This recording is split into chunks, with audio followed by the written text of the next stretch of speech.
the fact that I was in graduate school and doing research while I was working with clients, that was so invaluable to me because I'm always relating it back to what's the practical application of this, because you also have scientists who get so into the weeds that they can't even give you practical breakdowns. In fact, one of the things I would always do with my academic seminars was I would actually have practical recommendations at the end, which most people did not do.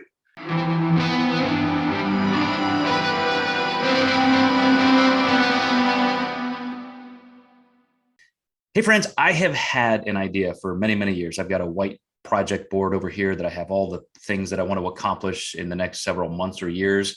And I mean, probably for over a decade, the birth of an industry has been on the center of that board because I wanted to write a series of articles talking about and chronicling the things that the personal nutrition industry, coaching industry has done or gone through, just the different phases because I feel like it's kind of important having been there from the beginning, and not that we need a detailed biography of every single person. I'm obviously constrained by my part of this, and I want to explain that just a little bit. In that, prior to me coming along before social media and creating what you see today as a literal occupation that people can go into. You can now use different degrees, exercise science, nutrition, biochemistry, tailor that in, much like personal training. That's really what it was modeled for back in the day after I had left physical therapy and opened a fitness facility, writing for different magazines, launching into my own pro bodybuilding career. I think most of us who were involved in the industry did some personal training, and even that industry was in its infancy. But then as I started helping friends get ready for contests and I started picking apart things that were just wrong and obvious to me just through biochemistry and physiology, that became fodder for my articles I was writing on every single month and different platforms. And so it became a little bit of a beachhead that I don't think a lot of people are aware of. And I think it's going to create some interest that may help enrich our industry. And that's really what I want. My goal now at this phase of my career is to make sure we're creating standards of practice and best practices that can legitimize this moving forward. And the very first person that I think you will know that came from that era was Layne Norton. I think it's incredibly appropriate that you'll see he and I have known each other for more than 20 years. He loves to tell the story of when he walked into my office at 19 years old and asked for my services. And I have to say that even at that point, it wasn't a full-time focus. I was writing about it, I was doing it, but it was around the end of 2001, even though I had been doing it since about 1998, where it really took a big turn. And we'll go through some of that in these next series of interviews. But Layne came to me that day, and when he said, I want to do what you do, like he was already set to go to school and become a marine biologist. And he just thought it was amazing that you could help people. In his world at that point, it meant bodybuilders. And that phrase, I think, really sums up where we've come from. I want to do what you do. And now how many tens of thousands, maybe hundreds of thousands of people around the world are personal nutrition coaches simply because of that time a little bit more than 20 years ago. Now, another reason why I think it's important that I include Layne at the very beginning of this era is, though through my writing and me perhaps being the first person to do this full time, to just full-time online nutrition coaching as a business model, Layne was certainly the biggest, and he was the second. As a client of mine, I helped him win a pro card or two. He didn't even start coaching right away, as you'll learn in the interview. He was still in school doing his thing. But once he decided this was exactly what he wanted, he sunk his teeth in. And I'm not shy about ribbing Layne for this, but obviously social tact is not his thing. He loves to consider himself the guardian of truth. I'm going to expose people and methodologies and concepts that are wrong, and I'm going to love doing it. I'm going to destroy those people if necessary. And me being a little bit more introverted, a little bit more academic minded in terms of what I was doing with my career, I was never going to be that guy. So he was truly the voice that you heard in the initial first steps of personal nutrition coaching. And to this day, that's what he considers his role. He certainly has his business aligned in a direction that he wants it to go. And in my opinion, different personalities, you guys may know some of my academic forays into social science and social psychology. I'm all for different personality types. And I know a lot of that is genetic. A lot of that's environmental and in our childhood wiring. So we all have to, learn to deal with different types of personalities. And I hope you see Layne, love him or hate him, as somebody who's willing to step out and take those arrows for our industry, try to legitimize with science the fact that there is a need for people who do this extremely well. And as we go through this entire series of interviews, and I don't know how long it will go, as I said, I'm looking for help outside to chronicle some of these origin stories. I'm limited to the people that I know and the people I interacted with starting in the late 90s. But I hope you enjoy. Here's my conversation with Layne Norton. Layne Norton, I appreciate you doing this, my friend. We have known each other. By the way, happy birthday. I heard you had a big one here recently. Yeah, I turned, well, this will probably make you feel really old, but I turned 40 in December. So yes. Yeah, getting up there. That was interesting to see. I'm like, I think I met Layne when he was 19, maybe even 18. Like we've known each other probably longer than any other two people in this particular industry. I would say that's probably accurate. Yeah, it was 19 and I was getting ready for my first bodybuilding show. And just so happened that, somebody recommended that you were a coach in the area. And I'd actually started reading your articles in Natural Bodybuilding and Fitness. I think I emailed you a blitzkrieg of about 80 questions before you finally said, hey, we should book a consult. Yeah, it's funny. I was thinking about that because in just thinking about doing this interview, we've got a lot of history. We've known each other that long. And I put myself in your position because I have been there. And I thought, what truly motivates somebody to get to this point? Because you and I started from square one, just with an idea. Like, I think this looks kind of cool. This may be fun to do for a career. And now we've both carved out some pretty big paths. So I want to take you all the way back to maybe, the very first time as a kid, somewhere you decided I wanted to have a physical life. You got into a gym somewhere, you hit that very first workout. And do you remember what that felt like, that switch in your mind? So I think this is two parts for me. And the first one is I really got into weight training, not because I had a passion for physical fitness or anything like that, because I very just plainly didn't want to get picked on anymore and wanted to get some attention from girls. Now, it turns out lifting weights didn't accomplish either of those two things. But I think, so I picked it up from I think I started the summer after my freshman year of high school, and my dad just had some old sand weights in the basement. So, I didn't have any money. So I just walked down to the public library on, I think it's 6th Street in Evansville. Since you're from Evansville, you'll know where that is. Mm-hmm. Got a couple books on training and just followed the programs that were in that.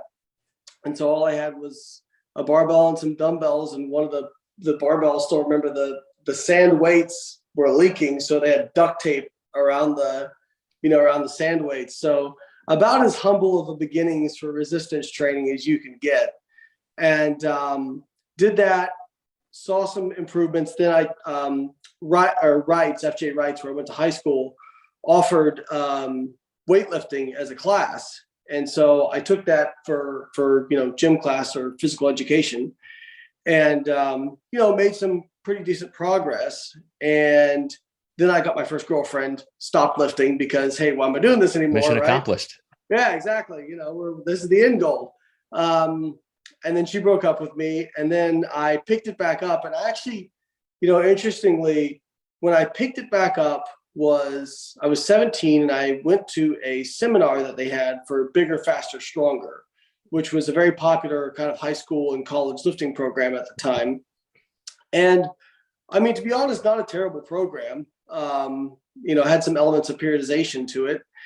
And I just picked that up and started doing that. I started getting stronger. And I think, it wasn't like I had that first workout. It was like, oh man, this is the thing I want to do. But it was like you start hitting check marks, right? You get that 135-pound bench. And because, I didn't really squat because, squats were hard.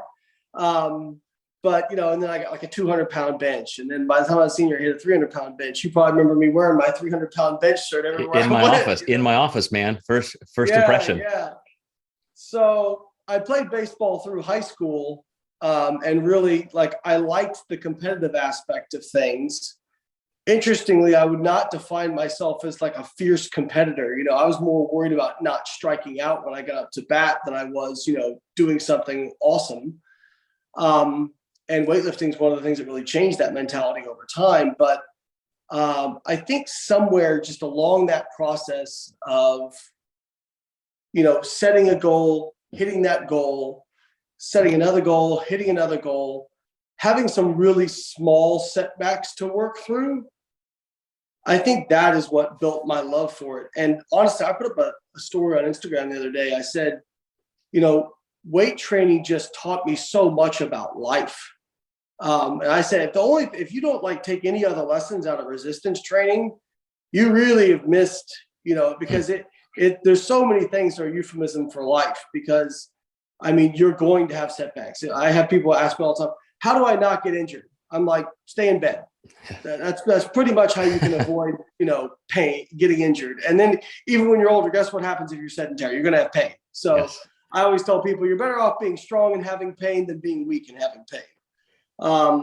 I literally thought of that question as I was preparing for this, because the same thing happens. I'm back to kind of growing a physical presence here in our community. And I love the fact that people are coming in looking for holistic change, nutrition, physical fitness, everything. And now it's different because I have not worked personally with somebody at that level for about 20 years. And it's almost like completing that circuit where I'm seeing people just feel alive with that change. And as you're describing it, it's that process, and then it becomes a habit. One of the things I'm really interested in hearing from you is, because that parallels my life. It's like we've lived the same life, same thing. Started lifting 11, 12 years old, dad's cement weights in the basement, the exact same thing. I played baseball in high school. I also am incredibly non-competitive, non-confrontational, but at the same time, that inner fire, it was like, this is change. This is something I can do for myself and do something that nobody, else is really doing. But when you decided, so we also were pretty much inspired by bodybuilding. You walked into my office, as you and I have both told this story, and I'm helping you get ready for that first contest. And you just thought, what the heck? This guy sits in an office and helps bodybuilders. Like, this is the coolest thing ever. And you were just a kid. You were 19 years old, and you pursued a degree first in marine biology. Then you were, or at least you wanted to head that direction, and then you got into nutritional biochemistry. So what made that switch? What makes somebody want to go into general biology or marine biology? And then, of course, I think just for the love of competition and sport, you decided to change to nutrition. So this is a really great question. I think I actually blurted out in the middle of our consult, I want to do what you do. Mm-hmm. And I think I remember you retelling the story that your initial thought was, yeah, okay, kid. Everyone says that, but are you actually going to, take the steps it takes to, be successful in this? So yeah, I think, I originally was going to go to college for marine biology. I really was passionate about sharks, to be honest. I love the ocean. Growing up in, central USA, weren't many oceans. So yeah. I applied for and got accepted at Eckerd College in St. Petersburg, Florida.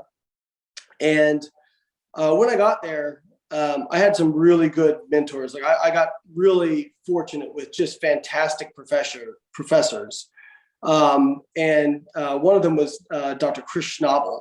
and he was my general chemistry professor. And he was like, Layne, by that time I'd actually switched to biology because I had spoken with a guy who kind of did what I wanted to do, which he studied great white sharks, which I was like, I mean, that's the dream if you're a shark, nut. And he said, listen, I'm not telling you not to pursue your passion, but I have one of about a half dozen jobs in the entire world. What I would recommend is go into something general like biology. And if you are still passionate about marine science, go do a PhD in that. And then you'll be much better set up to pursue that. So I went in as a biology major at Eckerd College, but planned to take a lot of marine biology electives. And my first year, Dr. Schnabel in lab one day, I'll remember, I still remember this. He said, look, you don't want to do marine biology. If you don't go to grad school, you're just going to look like a med school student who didn't get into med school. He's like, what you need to do is biochemistry, because the range of people who want to do biochemistry is this wide and there's this many jobs. And the range of people who want to do biology is this wide and there's this many jobs. So I switched to biochemistry on his recommendation. And then that was right around the time when I was starting to get ready for my first bodybuilding show, thinking about doing my first bodybuilding show, because baseball had ended and I wasn't going to play college baseball. And I still wanted something. And I felt like, hey, this bodybuilding thing, maybe I could be okay at it. Even though genetics are important, I had in my mind like work ethic, was more important in bodybuilding than these other sports, And so I think I had a little bit of a knack for bodybuilding. I had a pretty good physique. And I thought, okay, well, if I learn more about biochemistry, that's going to help me. So I, as I'm getting ready for a show, that's when these bodybuilding message boards started popping up around 2001. And the bodybuilding.com forum was the first one I was ever on. And started posting there. And then a year later, I started posting on another forum called Mind and Muscle. And then having met you and knowing that job existed, listening to you kind of dispel the myths about, cutting sodium, cutting water, and then realizing like, wow, I don't know any of this stuff. And then reading some of these other kind of supplement scientists who were on these boards. I mean, like, Pat Arnold was on these boards. Lon McDonald, even though he's not our favorite person in the world, was on these boards, and people were having these discussions. And I'm like, I don't understand any of this stuff. So it really made me like, wow, I really want to dig into this and learn more.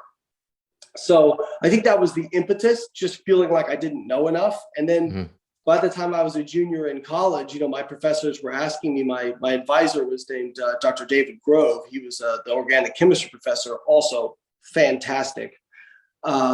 He said, well, have you thought about, what you want to do? Do you want to go into the workforce? Do you want to go to grad school? What do you want to do? And I knew I wanted to find a way to make money in bodybuilding somehow, but, natural bodybuilding didn't exactly have big prize money. And lo and behold, come to find out later, even if you're in the Olympia, you're really not making money from, the prize money and those sorts of things.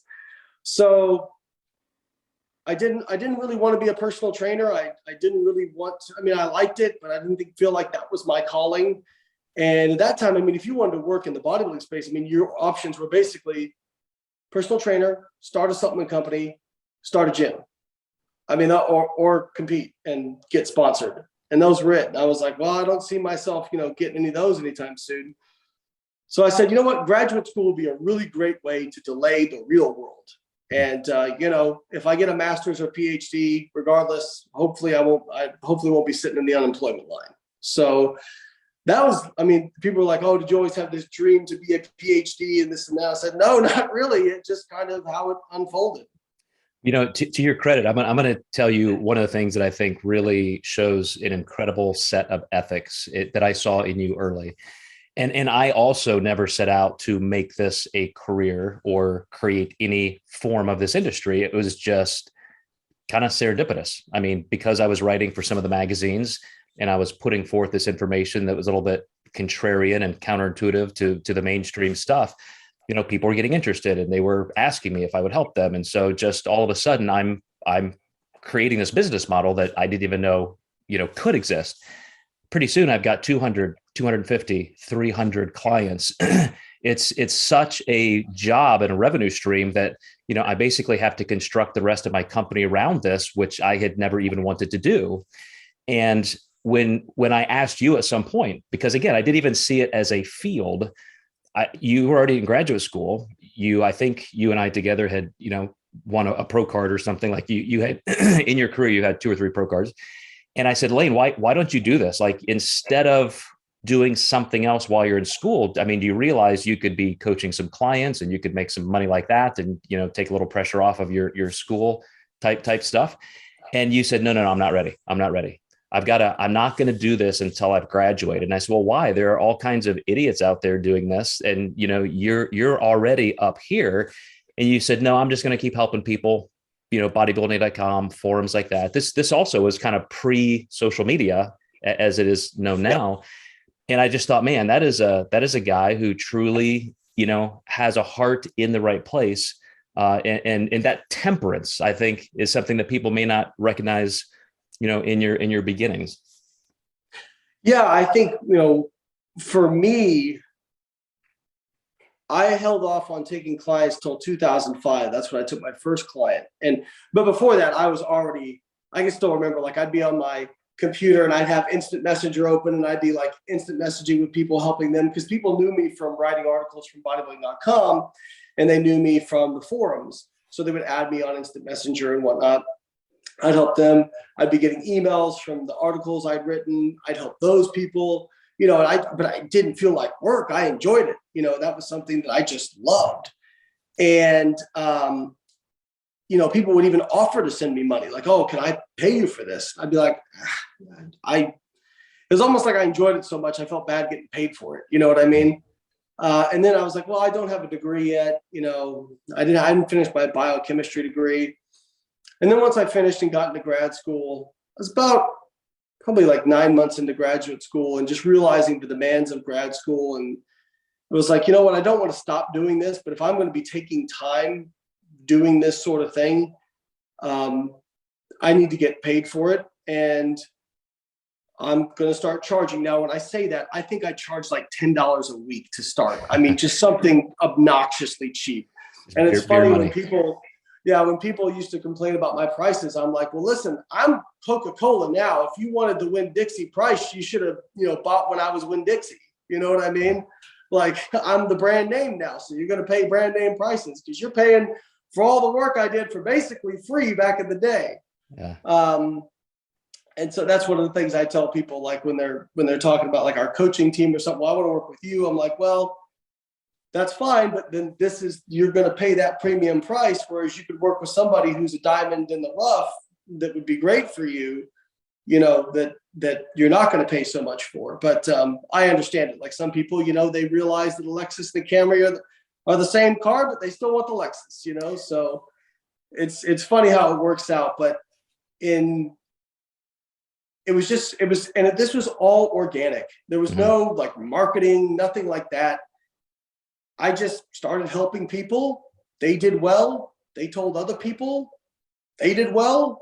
They told other people, to the point where, I was turning away at some point, I was probably turning away 95% of business just because I couldn't accommodate it. But yeah, I really enjoyed that process. And it was, I can tell you the first time. So the first year, I think I made gross. I just remember the gross numbers. I made $800 my first year. I made $6,000 my second year. And that's when it was like, oh, cool. I made $40. I can go play around the golf with my buddy on Saturday, like that sort of thing. And then the third year I made $40,000 and I was like, huh. And then the next year was the first year I ever made 6 figures as a grad school student. And I was like, wait a minute. I don't have to get a regular job after grad school. I can just do this. And that was like, and that's how I became an entrepreneur. Well, and one of the big things you mentioned a few minutes ago is back then. And with that phrase, back then, 15 years ago, 20 years ago, this wasn't a defined industry. I'm not even sure if we could call it that now, but there was almost an easy rise. If you were out there and you were going to contests, you were doing anything online with recognition, this was happening to a lot of people who were horrible at it, who were completely unqualified, but yet it wasn't that difficult. Now, flash forward and talk about the whole job versus, resource pool. I see phenomenal coaches who would be fantastic, and they just can't get a leg up because it is so incredibly competitive. So as you've watched the cycling of our industry grow in the last 20 years, where do you consider it now, and what do you think it can be? Yeah, I mean, I think there's a lot to unpack there. And I always tell people, when I started, the difficulty was not, there was no competition, essentially. I mean, it was you and me. you and me, and then some other jokers, you know what I mean? That was basically it. So it wasn't difficult there wasn't like, I didn't have to convince somebody, hey, like this person versus me, whatever. And when it came to you and me, like we always had a friendly rivalry in terms of like, if somebody said, hey, I'm going to go work with Dr. Joe, I say, hey, great, he's going to do an awesome job for you. And I'm sure you would say the same thing about me. And we even had clients go back and forth between us and have good experiences with both. So, but now really, no, the question was, oh, can you do this online? I don't believe that you could actually like do this online. So people had a hard time believing that. Now, I mean, this was the infancy of the internet. Now the internet, people used to say, well, this isn't real life. Now the internet is real life. Nobody's going to say that, right?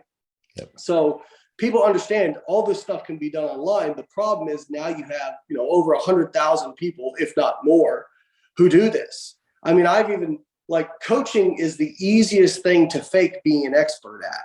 I mean, I see people online who say they're coaches, and I don't even know what they're coaches for, I think that success coaching and entrepreneurship coaching is two of the other easiest fields to fake. Like you don't, because there's no minimum requirement. You'd have to go to school, get a degree. There's nothing like that. Mm-hmm. And the same thing with nutrition. And you can't call yourself a dietitian, but anybody can call themselves a nutritionist. Like literally anybody. And I think there's a lot of people that they get into a hobby and their first impulse is, how can I monetize this? I remember, when I was getting into fishing, my wife was like, oh, well, you should think about, I'm like, don't even, no, no, that's going to stay a hobby. I'm not interested in forming a fishing company. You know what I mean? Unless I was just interested in losing money. So it's really funny. I think a lot of people just knee jerk at the chance to make money, especially if they've managed to build some kind of social media following. And that really has been the game changer. Now, what I will say, people ask me about the state of the industry. They say, oh, I feel like it's worse than it's ever been. And I'll actually push back on that. I think that the industry overall is better than it was 20 years ago. And there's no question in my mind, because you actually have evidence-based stuff. Like you can actually find it. It's not that difficult to find. Yeah, there's a lot of crap out there. But 20 years ago, there literally was not evidence-based unless you got lucky enough to read some random article from somebody who had some kind of credentials and knew what they were talking about. But again, even if they knew what they were talking about, the evidence on strength training, hypertrophy, nutrition, I mean, this will make you laugh, Joe. When I was getting into grad school for nutrition, somebody said to me, they're like, why are you going for nutrition? It seems like a waste of time. We already know everything. And I'm like, I feel like that's probably not true. So, yeah. And in the last 5 to 10 years, I mean, the research on hypertrophy specifically has just absolutely exploded. Right. And we know so much more now. So I would say it is better. You've got to sift through more crap, but really, if you know what to look for, and I always tell people, the best way to look for the people is you listen to how people talk. First off, are they willing to say the 3 magic words, I don't know?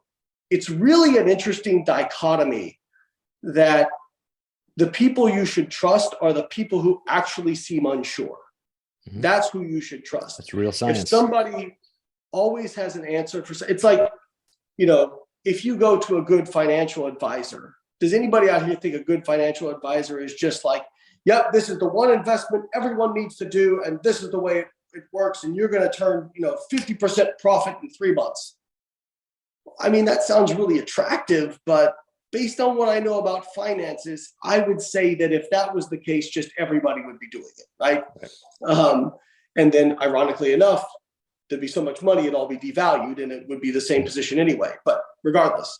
Well, that's a fun thing that got me back. I have to say, I started my company to be very general population based. I love just helping people with health and true life issues. And my foray as a natural pro bodybuilder and into accidentally pioneering a lot of the stuff in this industry was simply almost not a distraction. It was fun. Like, I had a great ride. I loved doing what I did. But after about 10 years, I was like, man, I'm done. I can't do this anymore. And I honestly, Layne, I thought the sport was just going to go away. I saw attrition happening.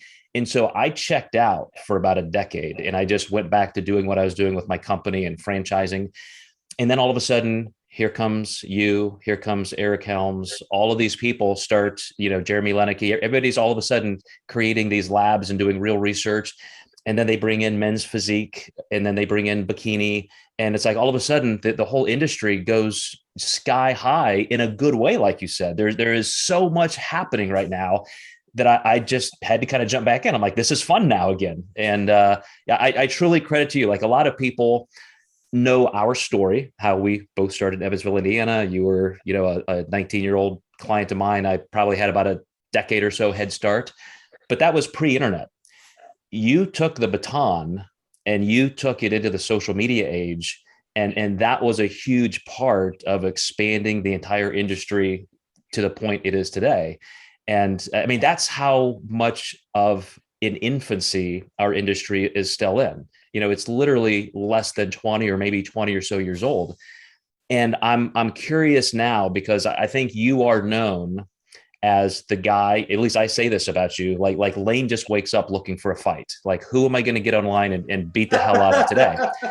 And it's like, I perceive you as owning this role. I'm the guardian of truth. I'm going to go out there and knock all these idiots over, expose them for the frauds that they are.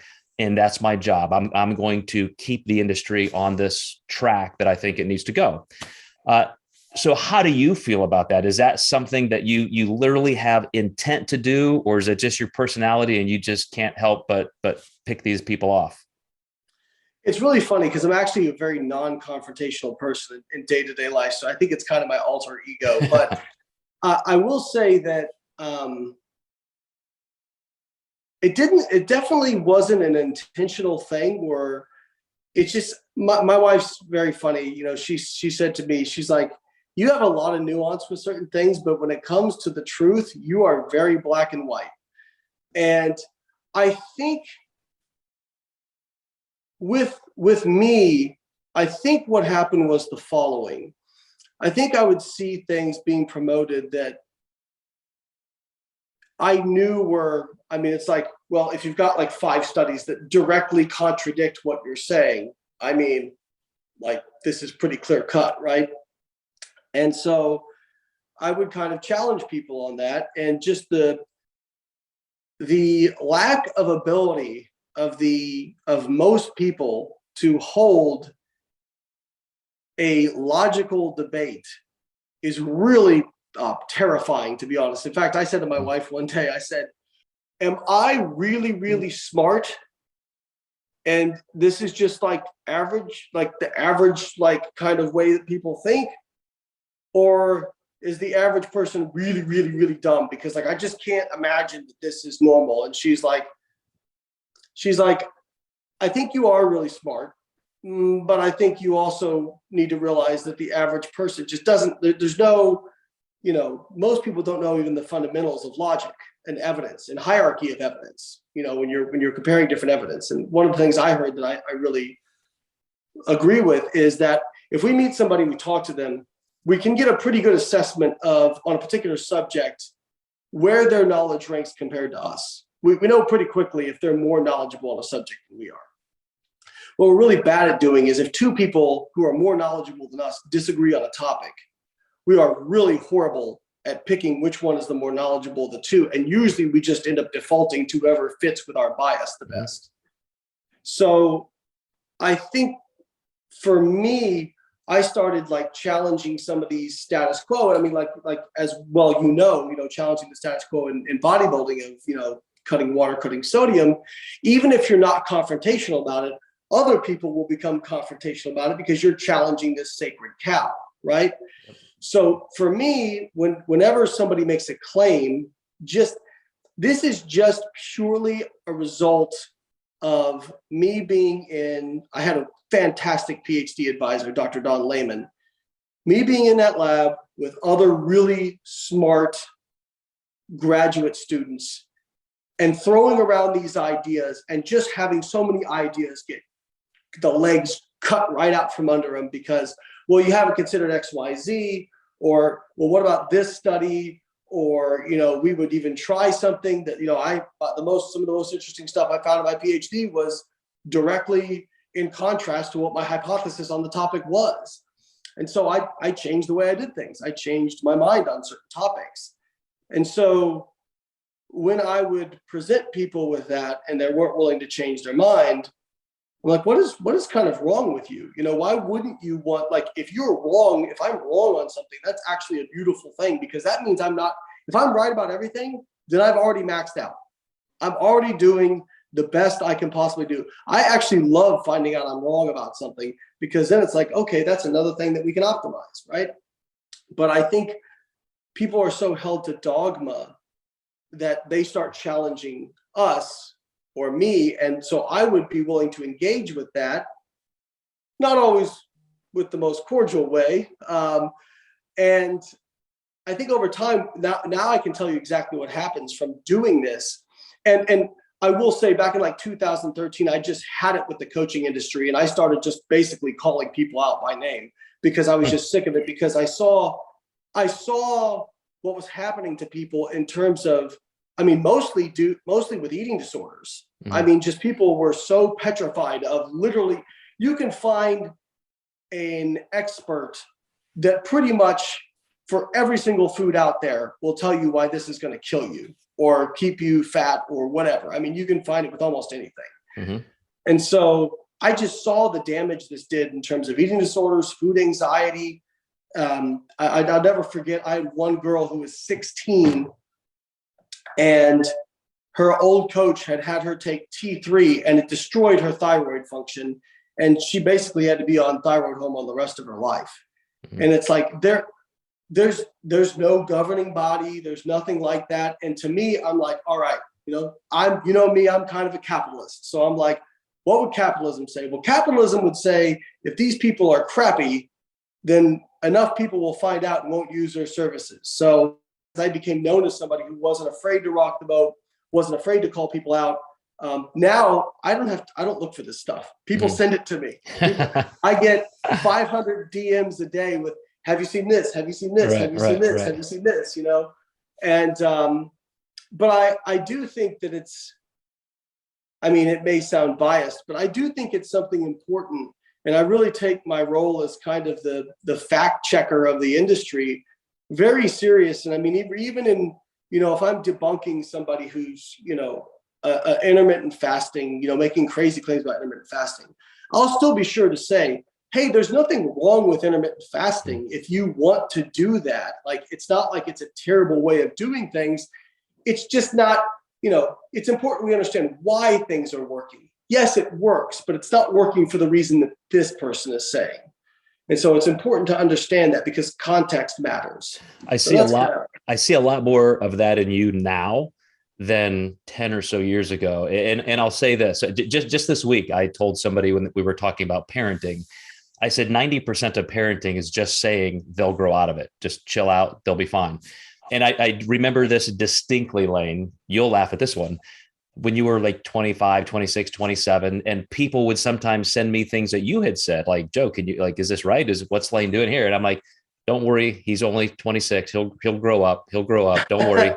And, we're friends, but also from afar, as I'm watching you almost like a parent, I knew the potential that was there. And I honestly, just after, some time, and I think you had to kind of experience some of these things yourself personally, you've decided, yeah, that's not worth it. And yes, there is some nuance. And I think people are at least smart enough to figure this out. And all that content is there. Cause I've made the same mistakes as just kind of a life schema, in that I always give people too much credit. I think everybody knows what I know.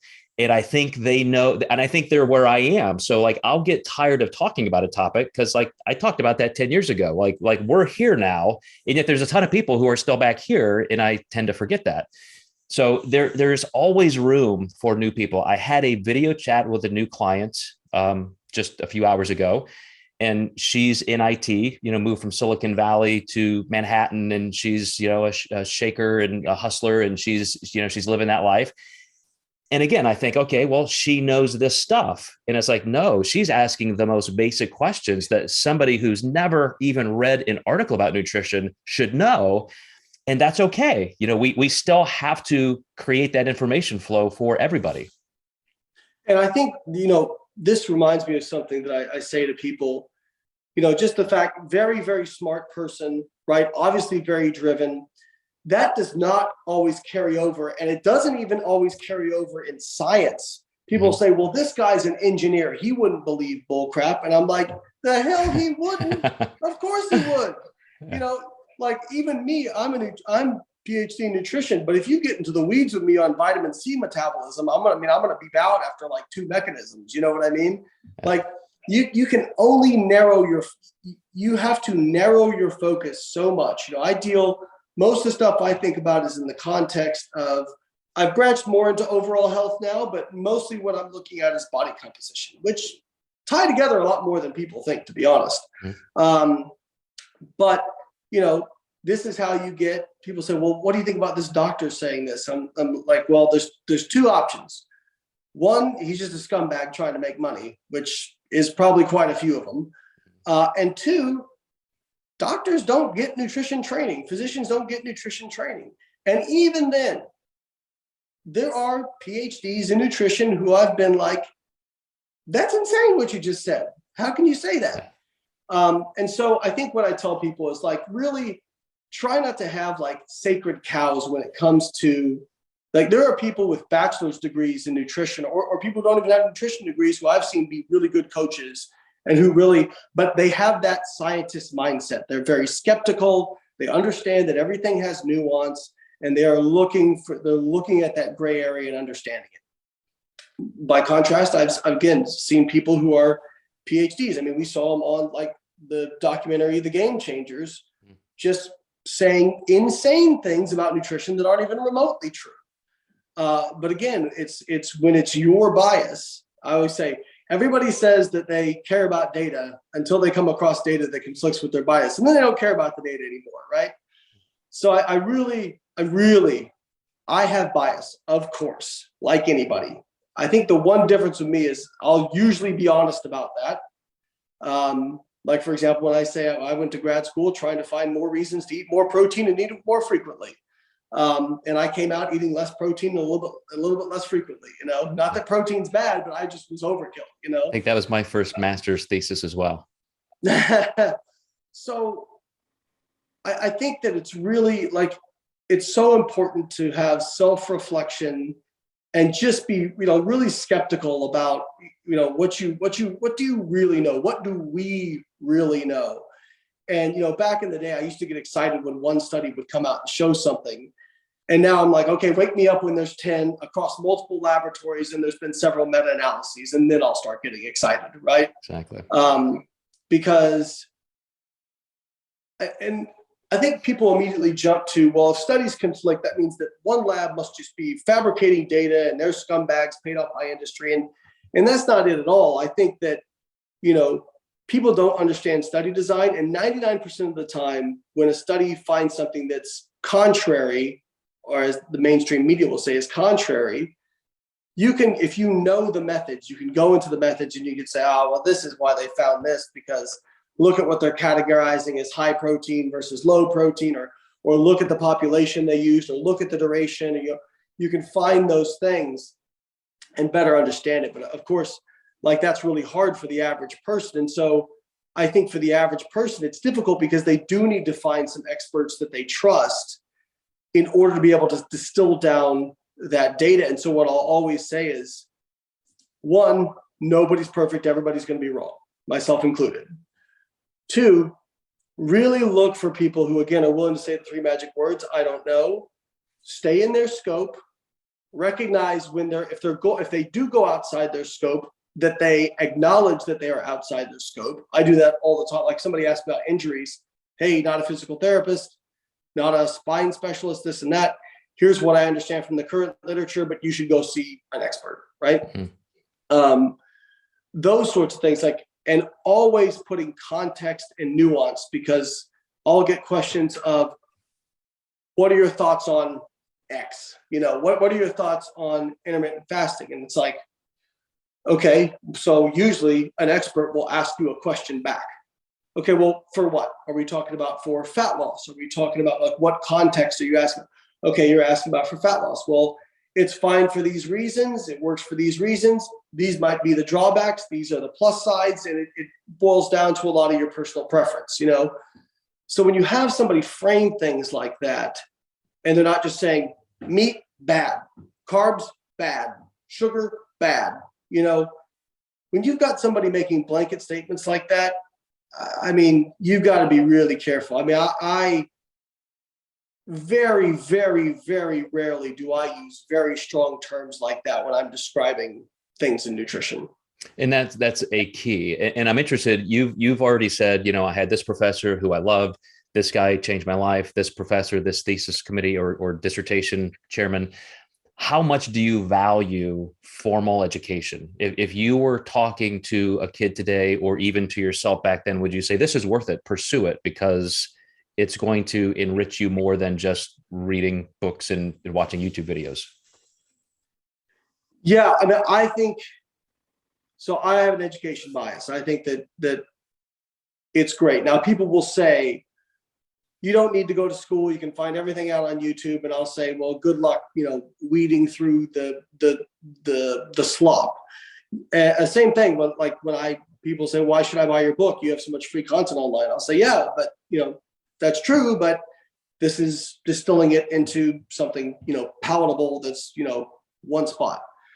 So I think that it's very difficult for the average person to just kind of pick and choose. And so I think formal education can be great. However, you know, you have to, even when it comes to that, when you're professors, ask questions. You know, I had professors that encouraged me to ask questions. You know, they would challenge me and I would challenge them. And like, that is the sign of a really great professor. Somebody who is willing to not just say, you know, this is the way it is, and it's because I say so. You know, like when I would ask a question, I had a biochemistry professor, Wayne Guida, who, again, excellent. And he would say, you know, I don't know the answer to that. Let me go and look and I'll get back to you. And then the next day he would send me some studies, you know, and like, that is just such a great approach to education. Even the master, the teacher saying, I am not a guru. I don't know everything, but I'm going to really, education, I believe, should be equipping people with a mindset and a series of tools so that they can systematically, if they want to learn anything, that they can systematically learn something. And I think we get so caught up in the X's and O's and some of the education structures that we forget about just teaching people how to learn. Mm-hmm. And so I was very lucky to have that. But I tell people, listen, I never took a course that told me how to set macros. I never, you know, there was no class or book that ever showed me how to do client adjustments. But you have to really, client adjustments, macro setting, all that kind of stuff. That's like, if I build a house, that's like the chandeliers and the window dressings and the nice tile floors and the accent walls. But what does a house absolutely not work without? And that's a foundation. Now you don't ever see the foundation. It's very boring. It's a big old slab, right? But that house would not stand without that foundation. And the basics of education is that foundation, because people say, well, when am I ever going to use calculus? Well, Directly, maybe not, but if you do not understand calculus, you don't understand physics. If you don't understand physics, you don't understand the law of conservation. If you don't understand the law of conservation, then you don't understand energy balance. If you don't understand energy balance, then you're kind of screwed when it comes to coaching. And that would lead you to say things like people gain weight in a calorie deficit, like those sorts of insane statements, right? Yeah. So it all builds on each other. And I'm not sitting at my desk doing long division all day. But if I hadn't had that, I couldn't have taken these higher level classes. I couldn't have gotten to the point in biochemistry where I understand enzyme kinetics and I understand active sites. I understand, inhibition and hydrogen bonding and all these different concepts that sure you could tell somebody about them, but to truly have it make sense on a fundamental level, I just don't think I ever would have gotten that if I hadn't had that education. And sure, I could go buy the books, I could listen to seminars online, but having somebody to distill that down to here's what the essentials are of what you need to know. I mean, really, now that I'm speaking about it, a great teacher is actually kind of like a great coach, to be honest. For sure. I tell people, first of all, I didn't appreciate my education quite as much until I did some things outside of science. So, bachelor's, master's, doctorate, 10 years off, and then a master's in literary journalism, another one in social psychology, social science. And all of a sudden I found myself, Layne, in my 40s, sitting in these rooms with people. And I thought, holy shit, these are the smartest people I've ever seen in my life. Because I'm so used to science and you just do work and you figure out things and you solve problems. And these are just big, deep thinkers. Like you could put them in any situation and they're going to be a player. And it really did make me realize every time you sit in front of a professor, you've got somebody who's got 20, 30, 40 years of assimilating knowledge, and they've learned it from professors and so forth. So you're really getting the peak experience. And I'm not telling everybody you have to do that to be a coach, but it's like, man, you should at least keep yourself involved in the educational process at some level. I just think that's incredibly helpful. I mean, it's made you who you are, me who I am. And I honestly, the fact that I was in graduate school and doing research while I was working with clients, that was so invaluable to me because I'm always relating it back to what's the practical application of this, because you also have scientists who get so into the weeds that they can't even give you practical breakdowns. In fact, one of the things I would always do with my academic seminars was I would actually have practical recommendations at the end, which most people did not do. And again, just great credit to my advisor, Don Layman. He always said, first off, he was not an ivory tower kind of guy. Because I would ask him, do you have a problem with me like talking about the research we do and like publishing these articles and bodybuilding magazines? I said, no, I think it's great. He's like, the average person is never going to read the New England Journal of Medicine. They're not going to read the Journal of Nutrition. And your best hope is that somebody in the media takes the stuff you did and, accurately represents it, which good luck with that. So he's like, I love the fact that you're taking it directly to people. I think that's great. But I will say that like that research background, actually being in a lab, actually having, like more than anything, having those conversations, understanding the restraints of research, because people will underinterpret and overinterpret. Understanding the restraints of research by doing that research, I mean, it really, really, really, it helped me so much, especially now with what I do with kind of like research breakdowns on my YouTube. And we're actually going to have a research review coming out here in a few months on the website. It just helped me an incredible amount. And so again, like you said, you don't need it, but if you really want to make this your life, why would you not want every tool in your toolkit that you could possibly have? And I had this conversation with somebody else the other day. They said, well, if I wanted to come work for your company, do you require a bachelor's degree or a master's degree? And I said, we do, as a kind of not a rule, but a guideline, we do want somebody with a bachelor's degree at least. And obviously if they've done a master's, that's even better. And we do have several people on our staff with master's degrees. And it's hard to replicate that research experience in terms of understanding the nuances of data, and then also how it applies to the average person. For sure. So you are 40 years old. what are you going to do for the rest of your career to better the industry and make it a place that you can say, I am proud. That's what I did as a career. Yeah, great question. And I think, I continue to really want to put out a lot of great content.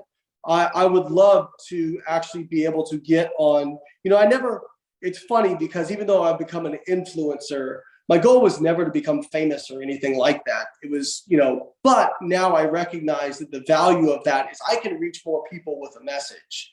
Now, I think some people, it's kind of like trying to get political office. The way they rationalize bad behavior is, well, I'll just do this until I get to that position of power where I can do the most good, and then I'll do good, because that helps them get there quicker. Same thing. If I was willing to, cut corners and whatnot, I probably could have already gotten on. I mean, look at these, carnivore idiots who are getting on mainstream TV, or these low carb or people like, saying that vegetables make you sick and all kinds of insane things because it's sexy and you can get on TV.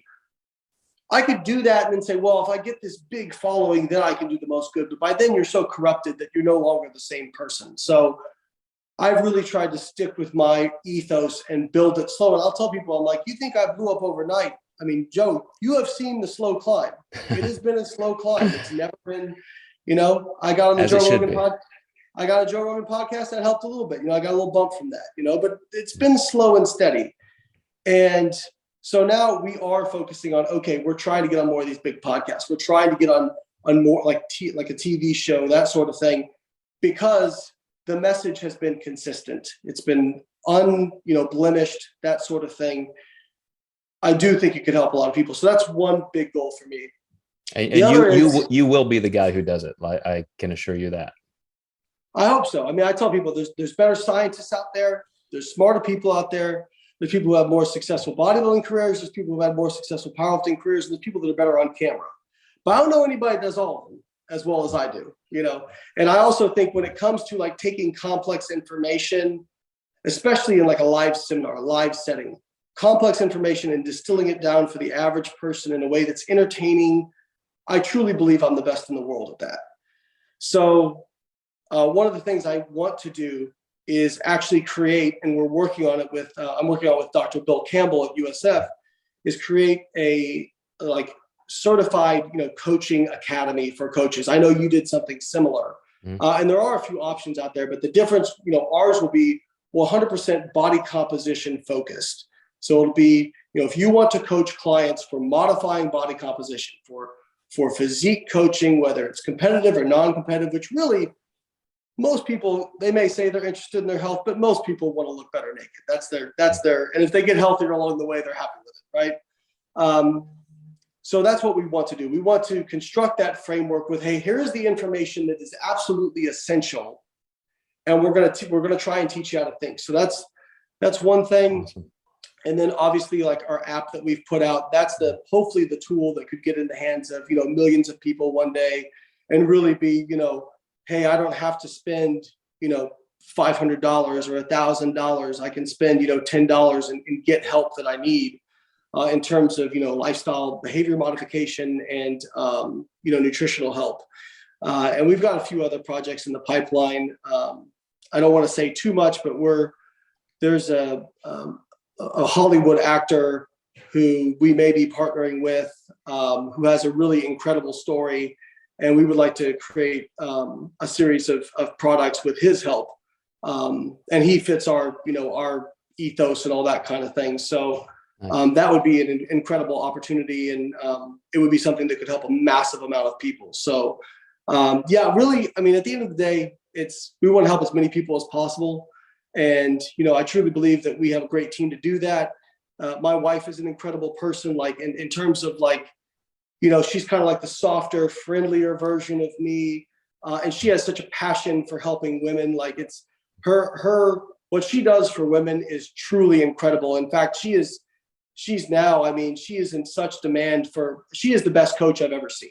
Like in terms of the care she gives for her clients, how much she invests, the passion with which she talks about her clients and how much reward she gets out of that. I mean, honestly, it's really inspiring to see. So I'm really excited about what the future is going to hold us. Last question, Layne Norton. what do you want your kids to tell your grandkids someday? Your grandfather was this. What do you want to be known as? What's your personal legacy? I think I would want them to say, your grandfather was one of the hardest workers we ever met. He always tried to do the right thing by people, and he wasn't perfect, but he always tried to do the right thing. And, despite all that, he was still dad for us. And, it was never, he never lorded over us or anything like that. That I don't care if my kids never pick up weightlifting or anything like that. I just want to be healthy and happy, If they decide they want to do that, then obviously I will help them support that. But, I want my kids to feel about me like I felt about my parents, and that, they supported my dream. They didn't understand it, but they supported it. And there was never, the only expectation was, we want you to do something you enjoy, and we want you to live within your means. And, what else could a parent, want for their kids? And I want them to dream big, to believe that they can do things.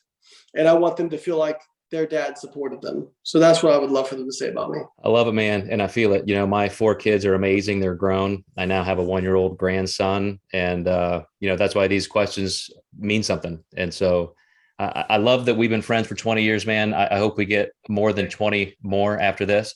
But thanks so much, Layne. It's very, very important for me that you were the very first episode on the Origins podcast. So I appreciate your time, brother. Hey, I was honored to do it. And, I always say, I'm so grateful I had such great mentors over the years, and you were obviously one of them. So thank you for everything you did for me. Okay, man, we still got work to do. We're still in the game. Absolutely. Absolutely. Okay, man. Ain't slowing down now. Take care. And again, congratulations on the 40th birthday. Thanks, Joe. All right, Take man. care. See you next time.